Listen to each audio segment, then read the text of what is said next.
It is also known as Guru Purnima. This is a day to remember our Gurus who gave us knowledge.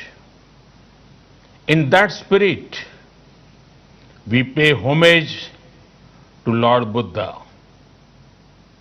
I am happy that copies of the Mongolian Kanjur are being presented to the government of Mongolia. The Mongolian Kanjur is widely respected in Mongolia. Most monasteries have a copy of it.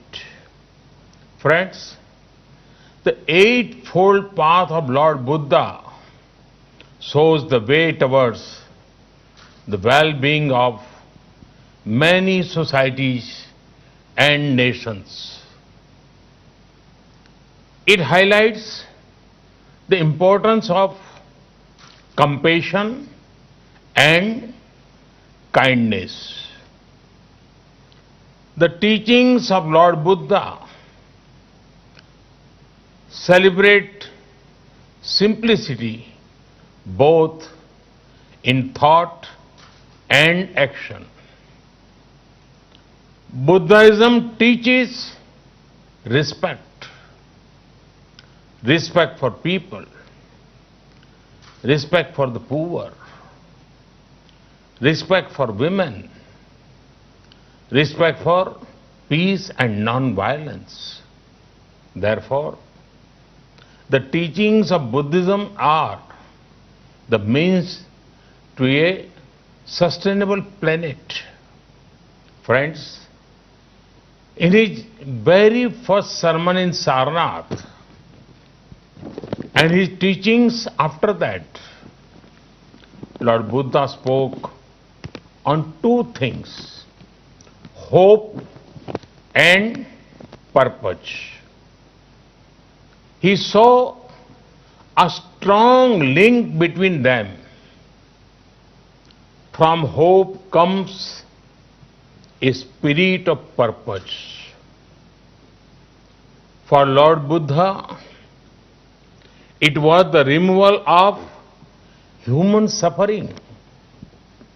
We have to rise to the occasion and do whatever we can to increase hope among people.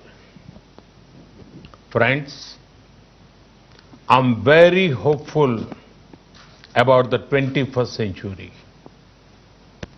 This hope comes from my young friends, our youth. If you want to see a great example of how hope, innovation and compassion can remove suffering, it is our startup sector led by our youth. Bright young minds are finding solutions to global problems. India has one of the largest startup ecosystems.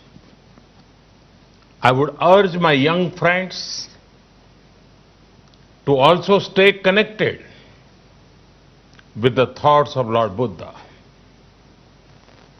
They will motivate and show the way ahead. At times, they will even calm you down or cheer you up. In fact, Lord Buddha's teaching of Appa Deepo Bhavaha, Appa Deepo Bhavaha, be your own guiding light, is a wonderful management lesson. Friends, today the world fights extraordinary challenges.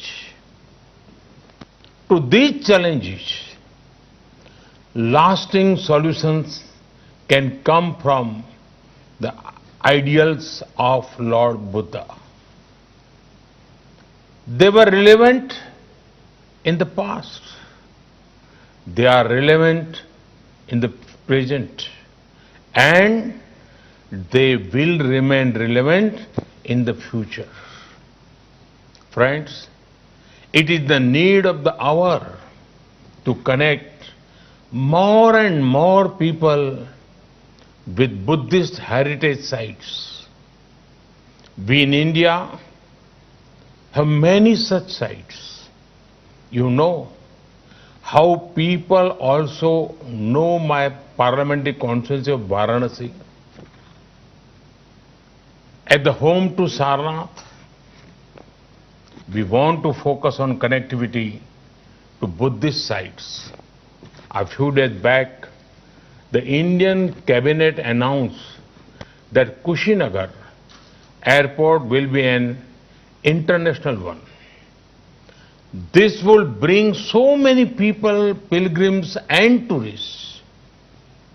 It would also generate economic opportunities for many. India awaits you.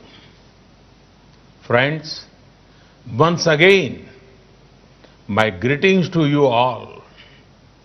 May the thoughts of Lord Buddha further brightness, togetherness and brotherhood.